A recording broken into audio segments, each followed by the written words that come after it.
Well, hello, everyone. It's John Lockland here. I'm the director of Forum for Democracy International. Welcome to this week's forum. I'm delighted to be joined not only by my co-host Jeremy Nell in Cape Town, but also by our guest Simon Roche, who joins us, as I understand, from the Bamboo Mountains in the Eastern Cape province. Sounds unbelievably romantic. I think we all wish we were there.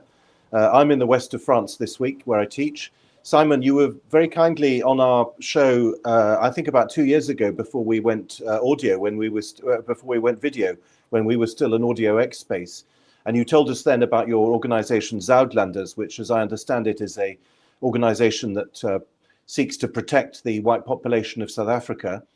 But you went to Russia. You decided to go to Russia and the Donbass, where, of course, the war broke out in Ukraine. Tell us, when did you go and why did you go? If I may, just very briefly, if you hear a dog going berserk, I have the world's most ferocious Belgian Malinois. Properly, she's hurt a lot of people who haven't taken my advice on how to behave around her. I'll have to run out and just rescue somebody.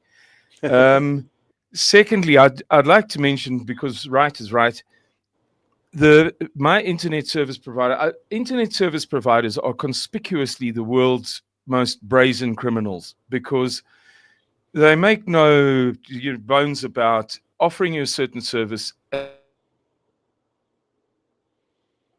I think we've got the point. You seem to have broken off.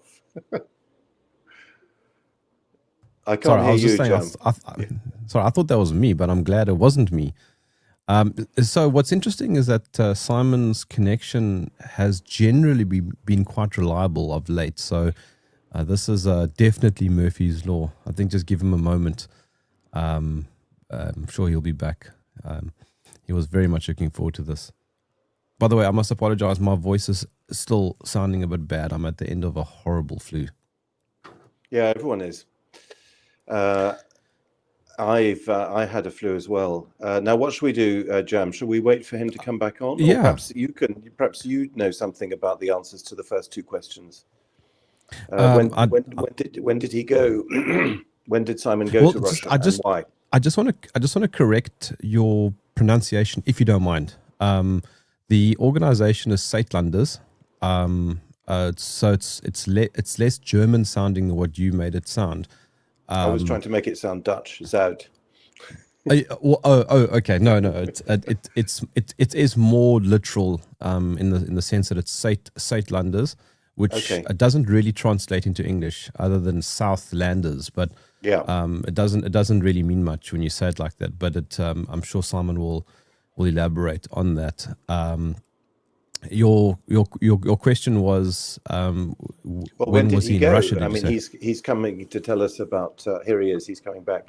Oh yeah. Sorry about that, guys.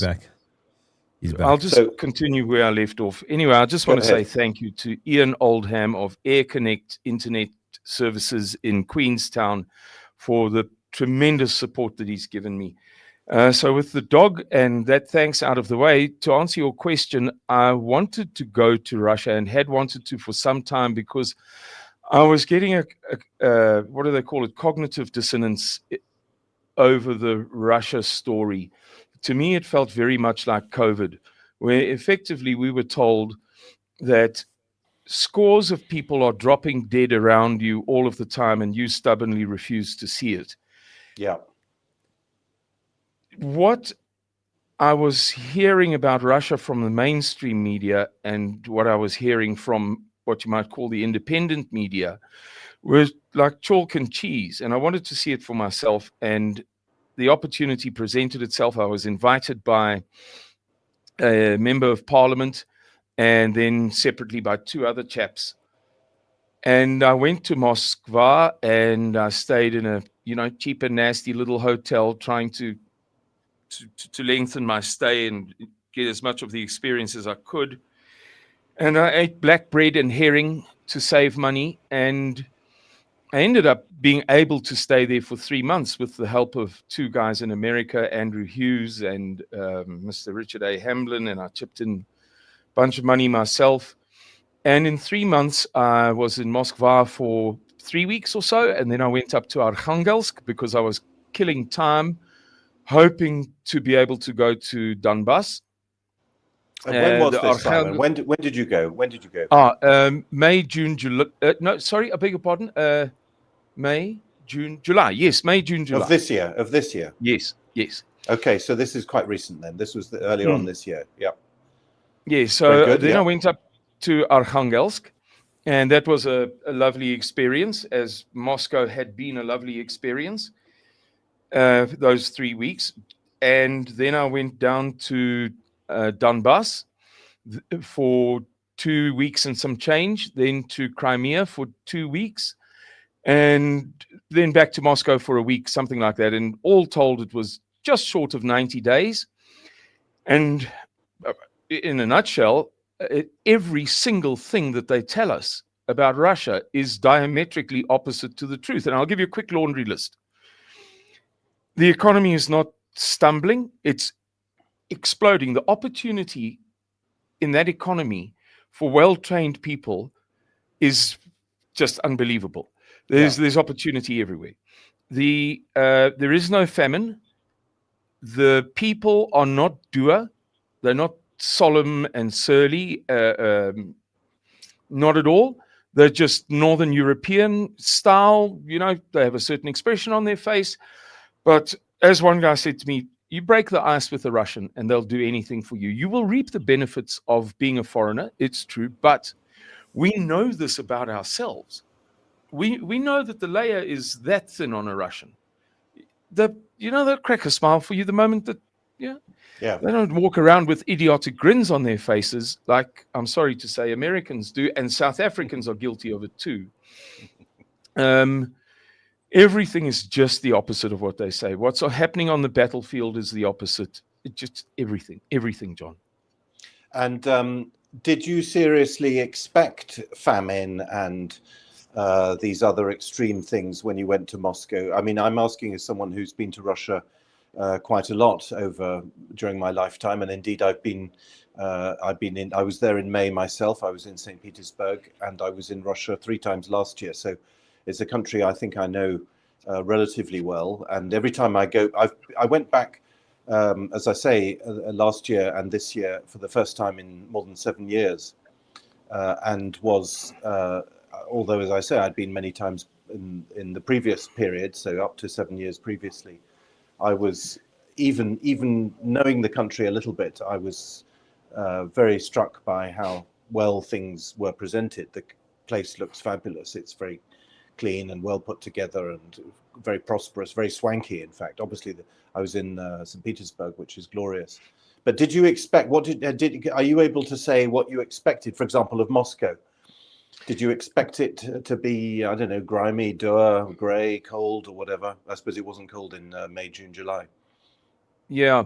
John, firstly, let me commend you on your travels to Russia. I went to Crimea, and I was taken to a large museum, an enormous museum, biggest I've ever seen in my life. And I was there for quite some time, about 3 hours on a guided tour.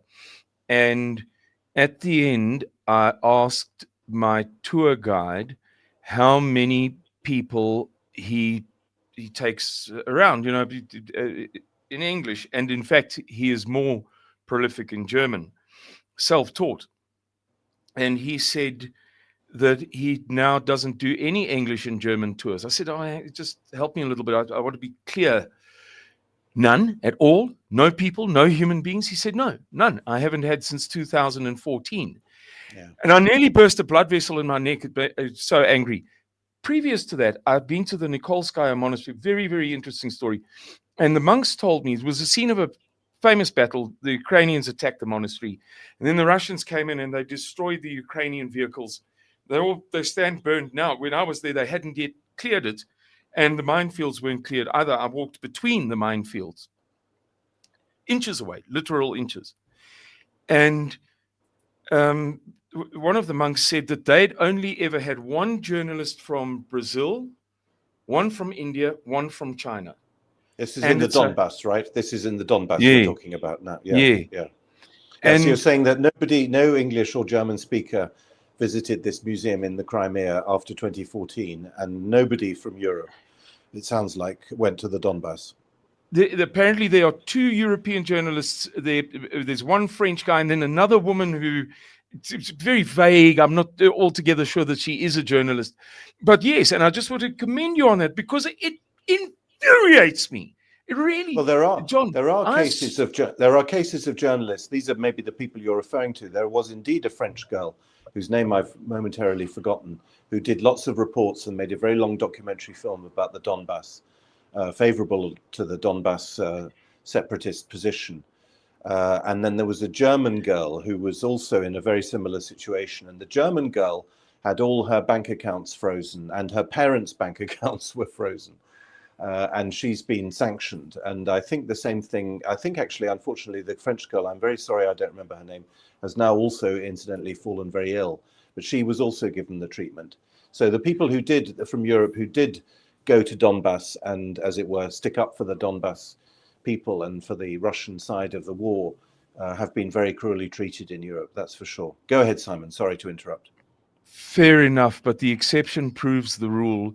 And journalists are forever crowing about fearless journalism and on the front lines. We've all heard that story our entire lives long. These sanctimonious, self-righteous, judgmental, the species of human being called journalist. I stood next to the 7 tanks and armored fighting vehicles and infantry fighting vehicles that the Russians struck in front of Nikolskaya Monastery. And I saw where those little boys, the ages of my sons, cooked alive.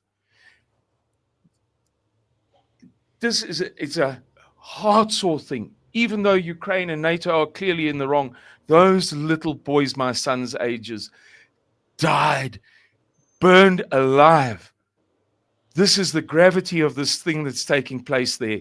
And these opinionated punks from Europe won't do this species of fearless journalism that they continually brag about and actually go and take a look for themselves, except for, as you say, the handful of the exception that proves the rule. But to answer your question, John, in Donbass. Sorry, I beg your pardon. I've forgotten the question. I got so worked up. Well, I have as well, because I'm so fascinated listening to you. I think I was going to ask you. You talk about that these men or boys burnt alive. How old are your sons? How old were these victims? And what were the circumstances of this? These were soldiers or just or young civilians? Yeah, so my sons are 24, 22, and then I have a younger boy. So these were Russian or Donbass soldiers? No, they were Ukrainian. Oh, so on the Ukrainian side, yeah. Attacked the monastery, yeah, and the Russians wiped them out. Yeah, but be those little boys Ukrainian or Russian, as much as I hate Ukraine for what I saw with my eyes and what I've researched and what have you, the fact remains that they're innocent little boys with their whole lives ahead of them who are sacrificing their lives in an event that the West refuses to cover honestly by going there and seeing for themselves. Yeah. Well, the whole, this French girl I mentioned covered the ongoing on and off war in the Donbass from 2014 onwards, and that was never covered. It was literally passed over in silence. And then all of a sudden, as it were, Russia invades in February 2022. So how long were you in the Donbass for then, Simon? I was there for 2.5 weeks. I got to meet many people. I was very well looked after. I'll tell you a little anecdote that you might appreciate. I arrived there on a Monday night, and British Storm Shadow missiles came over the hotel, but very, very, very close. I would say 75 yards to my right, and flying low over the buildings. And they're just those 3, 4, 5-story commie blocks. So the elevation, I doubt, was 75 yards. So call it something like 50 yards. Very, very, very close to me. And then they struck a couple of blocks down. 16 warheads. And the next morning, 3 drones came past my hotel, 5:30 in the morning. And then there was lots of drone stuff coming from the Ukrainian side over the And next this was couple in of days. Donetsk? Was this in Donetsk? This is in Donetsk city, where there are no military installations. I've been there. Yeah. I've seen it. I walked the place flat. There are no military targets. Hmm. And on the Thursday, I did an interview with one of Russia's top journalists, a guy called Andriy Afanasy. And I was telling him that story of the Monday night and the Tuesday morning, and he said to me, "That was for you." And I laughed, "You flatter me," sort of thing. He said to me, "I'm not asking you your opinion. I'm telling you a fact. I know how this war works. I know when strange, anomalous things happen in unusual places. Right past that hotel twice." And he said, "That was for you. You must watch out, my boy." We did the interview, went to supper at the Golden Lion pub, which is in a part of the city that's not functional at night. So there's a library and this, that, the next thing, all closed. And there was a drone swarm coming into the restaurant, about 40 drones, and the air defenses knocked them all out. None were successful. The next morning, the Russians came to me, obviously very senior people. I don't want to say too much, but very senior people. And they said, "You must leave your hotel. We will take you to a secret location. If you disclose the location, there will be trouble, meaning we're going to kick you out peremptorily." Yeah. And so they stuck me in a villa that is used as I say stuck, there was nothing wrong with the place. In a villa that's used as a staging post for one of the senior special forces, senior special forces groups. I won't mention the name of the special force, but a potent special forces. And I stayed there for the rest of the time. And yeah, I got to see lots of it. I went to Mariupol. I saw the Azovstal. You can't go in, but I kind of sneaked onto the stadium, which was the scene of all sorts of drama. Just unbelievable to see all the shell marks and bullet marks and everything. What an unbelievable experience! And then to see how they've rebuilt Mariupol. That was going to be my question. That was going to be my question. Yeah, I've seen pictures, and they seem difficult to believe. But you're saying they're true. Yeah. Yeah. But can I just go back to what you said? So you're saying that a military officer told you to move to a different location because they thought the Ukrainians were trying to target you? More like an FSB officer, but a high-ranking diplomat. You know how the Russians do things. He just said to me, "The point was that they thought that you were a target." That's what you're saying. Yeah. They're saying it's unequivocal. Yeah. All of a sudden, the Golden Lion restaurant is 40 drones attacking it. You've got missiles flying past your hotel and landing in the front garden. You've got drones coming. Those 3 drones came past my hotel room. The hotel is built in a certain way. I'm not going to labor the point, but they came past my bedroom window. I remember, Simon, when you WhatsApped me when that happened. I think it was a few hours later, and I got a WhatsApp from you when you were giving me this exact story. So I do remember when that happened. Yeah, they said it's about you. They said they know they're here. How did they know where you were? I think, for NATO intelligence services to track somebody is not difficult. I'm not a specialist, but obviously when you switch your computer on, phone maybe a little bit more difficult, because I think that the Russians would have protected my phone like nobody's business. You can't use your own phone, for instance. You have to buy a new one. You can't use your own SIM card. But there are ways and means. Intelligence services, they know. And they know what kind of a person I am because I've been doing this work for a long time. And I don't do this work because I'm a passionate Afrikaner boer. I do this work because somebody must tell the truth. Now, it so happens about what's happening in South Africa. That's what motivated me to do it, because everything else is a fiction. And likewise, the Russia story, I just want to tell the truth. And if the Russians are the baddies and they're all pedophiles, then I'll say that. But it's not to be said.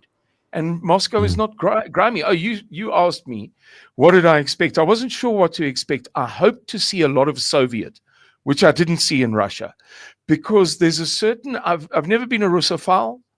I was one of those people who nurtured a grudge over the Talmudo Masonic ritualistic killing of the Tsar, the way that they butchered those little girls according to a ritual.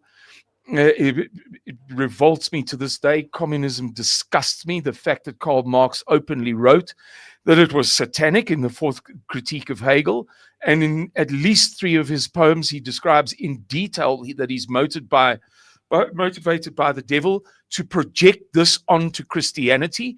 And he proceeds to describe that it's about the Father, the Son, and the Holy Ghost as represented by the mother, father, and the child in the Christian world. And that actually Buddhism and Hinduism are, it's incidental to the narrative. It's not the purpose of communism. So I went there hoping to see the romance of those grimy, horrible Soviet structures, the ports and the harbors and the airports and the what have you. But I wasn't going there with a love for Russia. I was going there because it was becoming conspicuously obvious that every last word in the Western media was false. So I was disappointed by the architecture in Russia. Everything is dollied up. Everything is being repainted. Every last balcony on every last apartment, you'll know this. Okay, I'm exaggerating, but you get these apartments with the internal balconies, and every second one has been extended by another 4 feet. The Soviet thing has been left behind, and everything's pretty and lovely. And Arkhangelsk, not so much so. It's much more Soviet. And I stayed in the Le Méridien Hotel, which is very, very Soviet, and it doesn't have much intention, it seems, of leaving the 1980s. And I adored it. The best place I stayed in some fantastic places, but if I was to choose one, it would be the Le Méridien Hotel. I'd love to go back there. They do your washing gladly, enthusiastically, and then they bring it to you wet. Never mind that it's not ironed or folded. It's not even dried. But they bring a little clothes dryer hanger thing, and then you're meant to figure out that in the anteroom of the shared toilet, you should put the clothes dryer next to the radiator, and it works perfectly. The next morning they bone dry. You pay for get a loaf of bread with your egg in the morning, like 1 egg, and you get a loaf of bread, and I kid you not, it's smaller than my thumb. What's but interesting? You get over it. Simon, so John's question to you is actually, it matches mine, because I was in China recently, and the question, John, can equally be asked, what did you expect? And I think the lesson here is that people really do need to travel. Yes. Yeah. Go and see. They need to go and see these places for themselves. No. Please go on. Yeah, go and see. It's wonderful. If you're young and single, the women are the most beautiful in the world. And there's an 11% difference, not because of the war, it's a long story. 11% more women than men. There are tens of thousands of single young women. Wherever you go, if it's to do well in life, you'll make more money there than you will in South Africa or the United States of America, unless you're a banker or you're in some cushy number. We've all heard the statistic that came out recently that the sweet spot, they tried to get a spot that, and the sweet spot was that 70% of Americans do not possess $400 of net wealth. So if they liquidated themselves today by bank, credit card, whatever, they would not be able to raise $400 for a child's medical emergency. America is not in Russia's league. Healthcare is fantastic. The salaries are great. It's spotlessly clean. Go to Crimea. The beaches are out of this world, and it's dirt cheap. Stay where I stayed in Simferopol. So I just traveled to wherever, Sevastopol, for instance. In Simferopol, my hotel room cost me about 400 rand, so 20 pounds a night, in a neat and tidy spick and span hotel with a buffet breakfast. So I ate like a horse every morning, and it didn't cost me money. So you traveled over a very large distance. I mean, obviously the distances in Russia are immense. But you were on the front line of the war in Donetsk region. You were also in Crimea. Of course, there's no fighting in Crimea, or at least not much. And then you were both in Moscow and in Arkhangelsk. So I suppose in the horrible way, the most dramatic part of your visit must have been the bits to the weeks you spent in the Donbass. Yeah, but I'd go back there in a heartbeat, John. I think of it every day of my life. Every day I think, I wonder if I can twist Jeremy's arm to take me with him when he goes next year. But I'm not going to ask. That's really forward. I wonder if I submit a proposal for a 12-part television 1-hour special series on the Volga, the Donbass, St. Petersburg, whatever, 12-part series, because I have a good speaking voice and I'm a good rhetorician. I can make an argument. I can persuade you that something looks beautiful. So I would make the ideal narrator. I wonder if somebody would fund that. And the place that I want to go to more than any other is not Moscow, it's Donbass, because it's so real and the people are so sincere, and it's just, I want to be on the front lines, and I want to say, if a bullet hits me, I don't have a death wish. I have 3 sons. I'm unusually close to my sons. But if I get taken out telling the truth, after my life, I've had the richest life of anybody I've ever met. I've lived 3 lifetimes by normal standards, hands down. If I should die, but save 1,000 little boys who've had no life, it's a cheap price, man. I've done it all. Simon, what do we hang around for? You said that you met a lot of interesting people in the Donbass when you were there. Of course, you can't maybe tell us everything, but perhaps you can give us an idea of, I don't know, what people said. I mean, you must have obviously talked about the war, how they think it's going.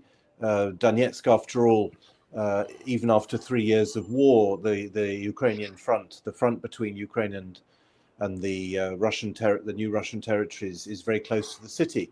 You must have had some very interesting conversations with the, I don't know, did you meet military officers? Did you meet politicians? Who did you talk to? I'm not trying to get you to betray any secrets, but I'm interested to know what your impression was from the political and military point of view there. The people I dealt with most were Russian ambassadorial type people, and they were absolutely fantastic. A man by the name of Mikhail Glebov was my principal host. My next principal host was a lady called Yevgenia Kramer. I'm getting the surname slightly wrong. Excuse me, Yevgenia, if you ever see this. And they were born for their jobs. They were just born to be the people that they are.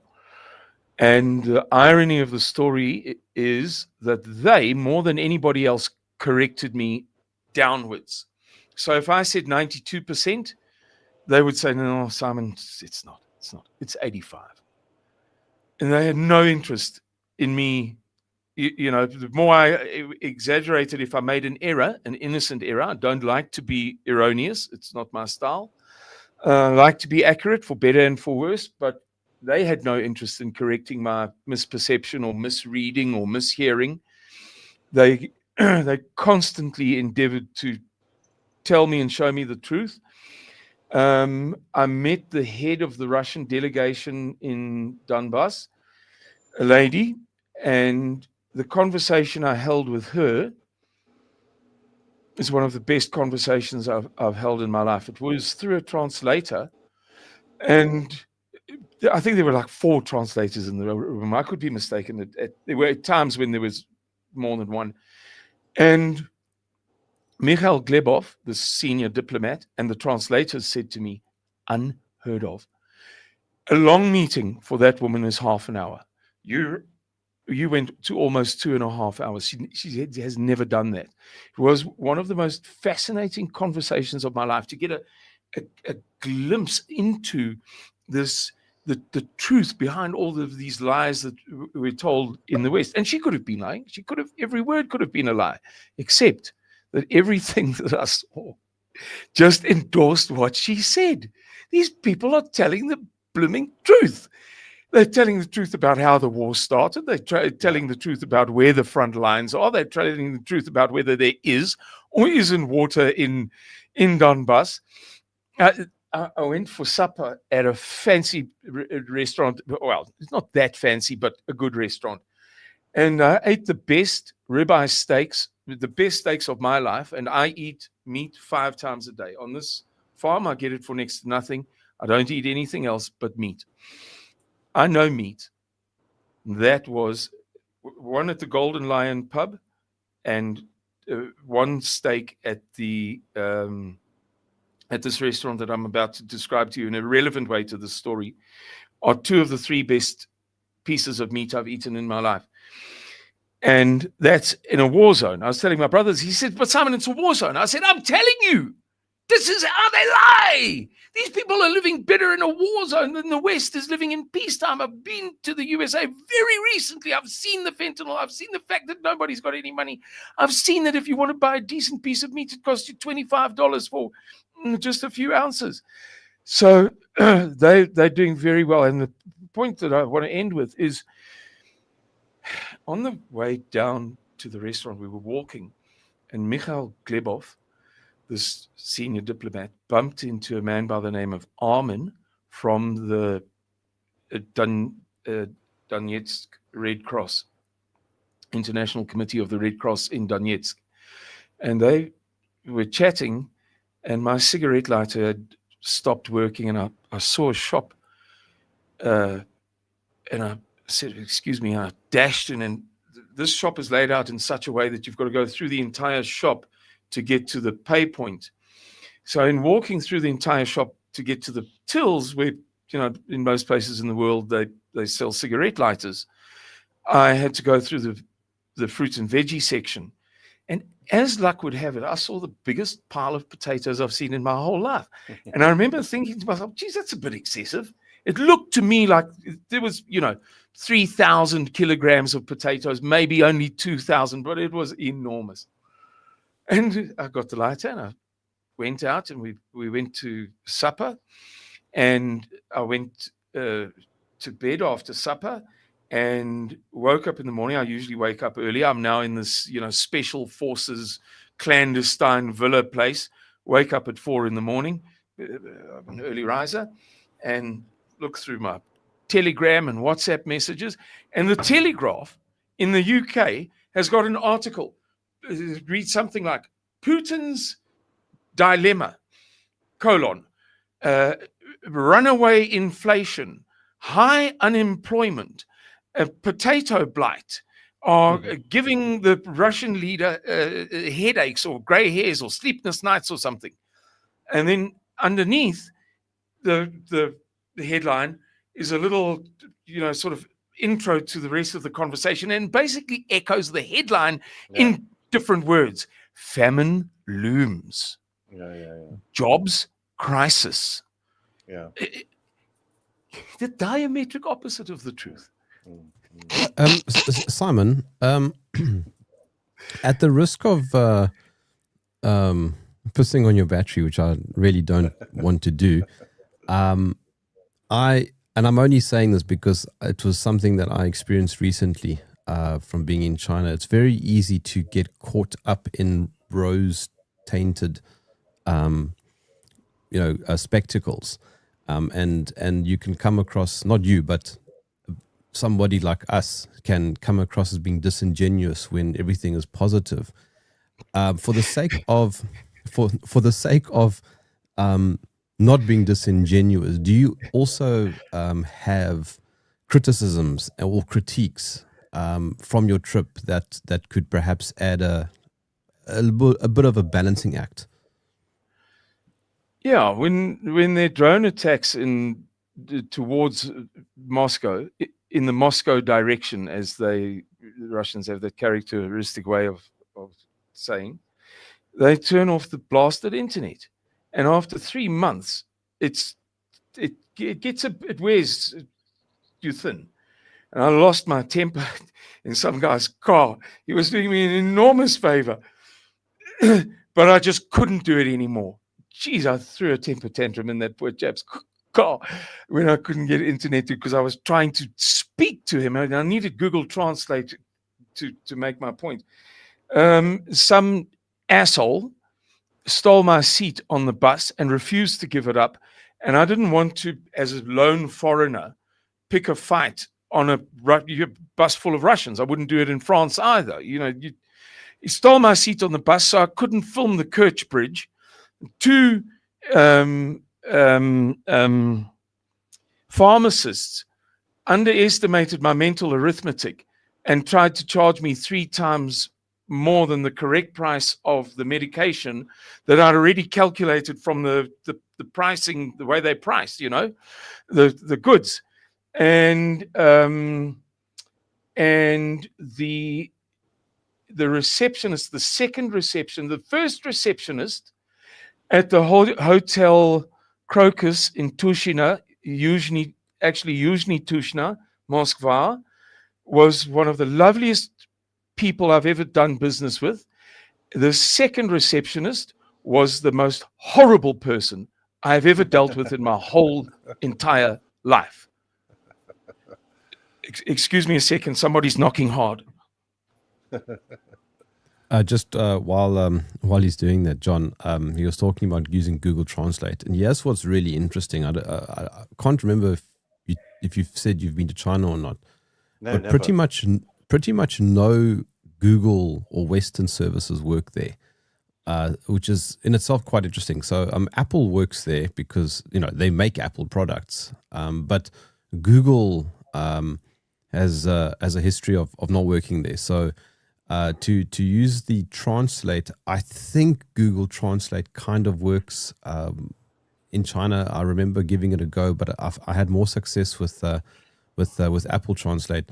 Simon, I was just saying you were talking about using Google Translate, and what's interesting is that in China most Western services don't work, so you have to use other services. So like translating becomes a little bit more tricky, and you have to also trust it that it's working because you don't know if it is accurate or not. I don't know if you found the same thing in Russia. Russians use Google Translate, not exclusively, but it's the most predominant that I witnessed. That 9 out of 10 Russians, when using a translating service, use Google. So Simon, you went there to tell the truth. That's how you described it in your one of your earlier answers. What have you done with your experiences? Are you making films? Are you writing articles? What comes out of all of this, and where can we see them if so? I've been doing interviews, and there's a big series of about 50 videos on our Saitlanders Media channel on YouTube. Excuse me, hiccuping again. And I'm writing, I'd like to do 3 documentaries just in a sort of a not high level. There's somebody who will put visuals on, and she would be the first to tell you that she's no great expert, but she'll do a passable job. As I said to my boss, it's not going to be it's not going to be bad. It's going to be good enough for me to advertise my voice and my rhetorical skills and writing skills, to, you know, get out there, and hopefully it'll attract the attention of somebody who's willing to pay for me to go there for a much more extended period. And I will continue to work for Suidlanders. So every good video will promote the name of Suidlanders. Suidlanders is not going to lose anything. And if I can spend an extended period of time there, I could do a wonderful series. I mean, I can speak. It's my gift. And then I would like to spend a winter in a log cabin on the River Volga, just doing a series of interviews from Russia. So I'd like to spend, all told, maybe 3 months working on a good documentary series, and another 3 to 6 months living in a cabin, not in Siberia exactly, it would be west of the Volga, but in a proper kind of rundown village dacha. Don't want something grand. I want something very authentic, from where I can tell authentic tales about my experience with the bus and the taxi and the train and the tram and the trolley bus and the lady at the corner shop, and the snow and the ice, and because there is clearly a terrible paucity of that stuff. I said to some Russians, very important people, very, very high up people, I said, you people are so shy, I just don't understand it. They said, what do you mean shy? I said, you're shy at like self-promotion, in anticipation of coming to this tour. I tried to do as much research as possible. And on RooTube, there's no portal, there's no repository, there's no archive, no library of videos in English about Russia. It's all Russian, which is fair enough. It's your Russian thing. But you would have thought that somebody would have had the good sense to put together all of the English resources in the world on RooTube, because they're going to be safe there. They're not going to be taken down. And if you've Googled videos in English, you use any variation of the term. You just put the word English in there. All you get is blasted, either teaching English, teaching Russian in English, teaching. And on YouTube, you can find out about every country lane in England. The Americans, I mean, you know, San Francisco, every little side street. Janis Joplin smoked her first joint here. Janis Joplin, you know, had her first boyfriend here. Janis Joplin went into labor pains here. Janis Joplin bought her first, you know, the most obscure places that nobody has any interest in. But the street on which the Bolshoi Theater is located in Russia is surely the most beautiful street I've been in my life. There's not a single video about it. Simon, when I was in China, you know, you would know that Russia borders China, and China doesn't see itself as, you know, in any way connected to Europe. Russia, I think, sees itself in some ways as Eastern European and perhaps Central Asian to some degree, also because of its history. How did you find the Russians in terms of how they view themselves? I think Alexander Dugin has often argued that Russia is its own civilization, that's completely separate. Well, the Russians that I dealt with see themselves as Europeans. Yes. We know from the science of idiolect that the Russians, the authentic Russian people, emerged from the Pripyat marshes in Ukraine. And Kiev was the first Russian capital until the Mongol hordes came through and killed everything that moved. And then they ran up to Moscow. And then a couple of 100 years later, Catherine the Great sent her lover Potyomkin down in 1764. And he eradicated the Mongols. The Mongols had since in between converted to Islam, and they are now known as the Tatars.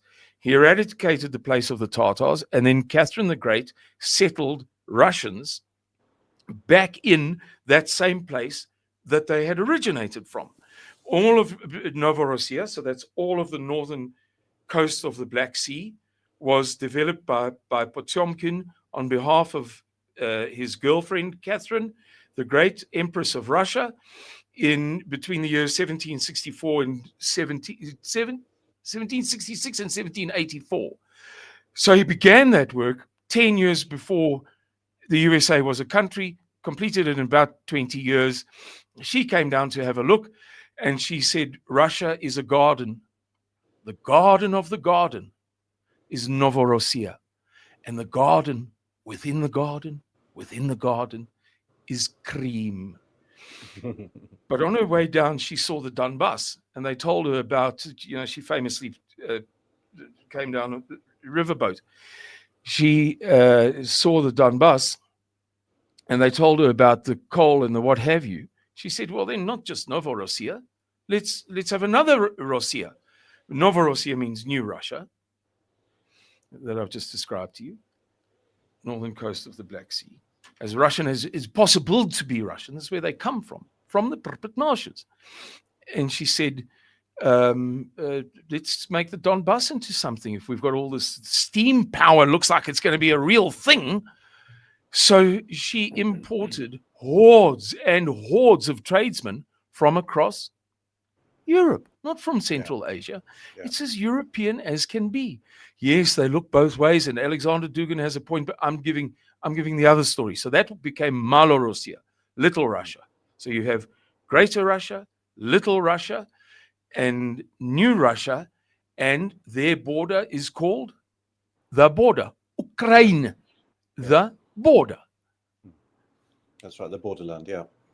Yeah, I think that's absolutely right. I mean, I've never particularly been a fan of Dugin's theories. I understand what he means. I don't wish to trivialize it, but I think that when you're in Russia, particularly when you're in Moscow, but then almost anywhere really, the country is so gigantic that it is a world unto itself, and it's not a subcategory of something else.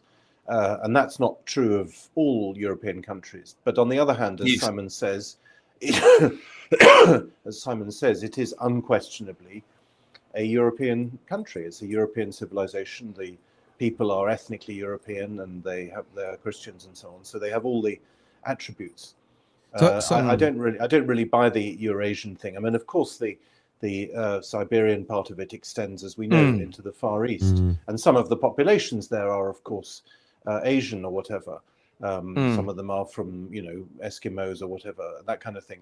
But that's not that's very much those are the national minorities. That's not the bulk of Russian population. But I was going to ask Simon, this is a very sensitive question, and I wonder if it came up in your conversations, whether the inhabitants in the Donbass still think of themselves as Ukrainians. Because I'm sure before the war, lots of them would have said, yes, I'm Ukrainian, and it wouldn't have had the same meaning, of course, as it has for a Western Ukrainian. But prior to the war, there was, I don't think, any conflict between Ukrainianness and Russianness. Did you get that impression as well, Simon? Technically speaking, Elon Musk should be entitled to the concession that the US government makes to ethnic minorities as an African American. But nobody really thinks that Elon Musk should be entitled to that special business concession that they give to Jews and to blacks and to the Indians, I forget the name of them, this enormous family that has bought up almost every single last hotel across the length and the breadth of the United States of America through that special thing, and all of the petrol stations are now Indian owned.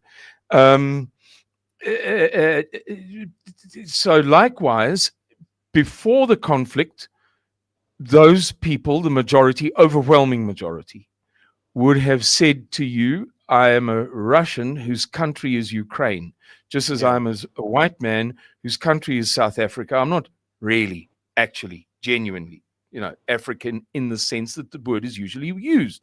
Yeah. And one diplomat said to me, Mikhail Glebov, a superstar, born to his job, he said to me, if there'd been a plebiscite before the Ukrainian war, 60 to 70% of people might have supported the breakaway because we're Russian. This place was founded by Catherine the Great. It's just everything about breakaway Donbass of is Russian. Novorossiya from Ukraine. Yes.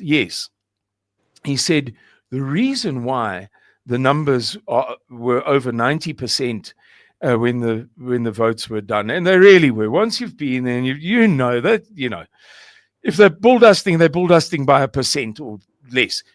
And I'll illustrate it this way. This is indisputable to your viewers. Last year, the day before the Russian presidential elections, the American embassy in Moscow released a forecast of how the presidential elections would go based upon a poll. So they'd been checking up with people who's going to vote for whom. They estimated 87%, and Vladimir Putin got 88%. No, sorry, they estimated 88 and Vladimir Putin got 87, or the other way around. And so that was a genuine result. It wasn't what you manipulated. And similarly, once you spend time there, you eventually, after 3 months, you think to yourself, 92.5% of Crimeans really did vote to break away.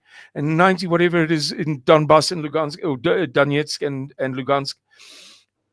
But before the war began, this diplomat was making the point that 20% of those 90% would probably have liked to stick it out with Ukraine. Yeah, I'm Russian, but he said it's because they attacked us. Of course. Almost every last person has now become fiercely patriotic toward Russia. Yeah. No, indeed, and that's very often forgotten. That that's exactly what happened in the summer of 2014. They were attacked. There are horrific pictures which I have, but you can't find them on the internet, of people's bodies in the streets of Donetsk having been hit by missiles and so on. I expect you've seen them, Simon. But they're pictures that never circulate and are never seen. And you mentioned at the beginning of our conversation about journalism and the cognitive dissonance, but this is one of the things that strikes me so much about our strange world, is that even images don't travel. I have a number of images that I've got from, I can't remember where, somewhere online, but those images are impossible to find now on the internet. Images of people, as I say, having been killed in the streets of Donetsk in the summer of 2014. And those images which of course are extremely powerful, they're horrible pictures, people with their legs blown off and so on. Those are never shown. They're not available, those pictures. Even though we live in a world of instant communication. The trades unions house massacre. Yeah. How the depravity of the West, really, that they, with the powerful control of the internet, that they would remove all of that stuff. I saw the videos some of the videos that exist of that the other day for the first time. I couldn't believe my eyes. And the shooting that started all off, the snipers that everybody blamed on Russia. There's video of them being let in and out of the door by the guy from the Ukrainian special SBU. It was 100% a Ukrainian endeavor. And this minx, Catherine Belton, she wrote a hit piece, on Vladimir Putin called Putin's People. Living with this woman, British woman, must be the most excruciating experience in any marriage anywhere in the world. She is a dripping tap. She's the way she catalogs this man's flaws. I came away from it loving more than I might ever have done if I had not read the book. All my sympathy went to him because I thought, he took drastic action. He took seriously drastic action. Make no mistake. But it was a country that was in a state of absolute disaster. Walking to work, one guy told me that a friend of his saw a body lying in the street on the way to work in the 90s every single day, because this particular chap had a particular job in a particular place, and so he took a particular route, and the mafia used to settle scores there and dump bodies there and what have you. It wasn't that in every street. This is Russia. This is in Russia in the Yeltsin years you're talking about. Yeah, it was a catastrophe. So Yeah, I a know. very strong man came in and he said, yeah, I'm going to take this and I'm going to take that and I'm going to get the other and I need those $100 billion for that. And I don't care whether you do like it or you don't like it. And he has turned the place into a paradise. It's absolutely marvelous. To live there, to be on the streets, to walk at night. I live in South Africa. I found myself walking through, you know how they've got the old commie blocks. And then I'm saying you, John, because you've spent a lot of time in Moscow. And then in between the commie blocks, they've got these forests. I mean, there must be 100 billion trees in Moscow alone. So you walk through these forests to get from one place to another. And in South Africa, you nip straws. And I'm a strong man. I've got lots of scars from fighting and, whatever in my life. I'm not vulnerable. I'm not a little girl. I'm not. And it's bloody terrifying to walk through Johannesburg at night. Anywhere. There, well, you Cape feel Town too. safe as houses. Cape Town too. Central Cape Town is now central Congo. Yeah, my wife doesn't stop at red lights at night. Yeah, and the another illustration is the public transport. I was taken to supper by the Red Cross guys. Long story, Red Cross, very objective, completely objective. Annoyingly so. It's wrong because when you're that objective, it's tantamount to a lie. And we had a lovely supper, and I was commenting on the public transport in This is Donetsk. where? In Donetsk, yeah. Mm-hmm. Yeah, bombs for getting attacked by drones. But the public transport is impeccable. And I remarked on it to this guy. He's a German guy. And he said to me, yeah, Simon, when my wife and I go out, always she is saying to me, but Dominic, this transport is better than in Germany. What is going on here? And we are in a war zone, Dominic. You can't believe. Yeah. Well, that's a good story to end on. It's true that public transport has collapsed in Germany. The trains are famously never on time now in Germany. Simon, it's been fascinating listening to you. We all look forward to seeing your videos. Where will they be? They'll be published by your association, by Zuidlanders, will they? Yeah, so they'll be on YouTube on the Zuidlanders media channel, and I'll disseminate them widely to contacts. I'll send one to probably send to Jeremy first, just to get his opinion. You want people's opinion. If Jeremy phones me up and says, heavens above, you've done something tragically wrong at minute 48. I want to hear that from him rather than somebody else. So I'll disseminate them once they're done, John. Wonderful. Well, we'll if you send them to us, we'll pass them around and share them as much as we can as well. Simon Roche from Cape Town province in South Africa. Thank you very much indeed for giving us your time. And maybe we can get you on again next time you do one of your trips. Thank you very much indeed. It's Zuidlanders' pleasure. Thank you. All the best. Thank you. Bye. Bye. Goodbye. God bless you.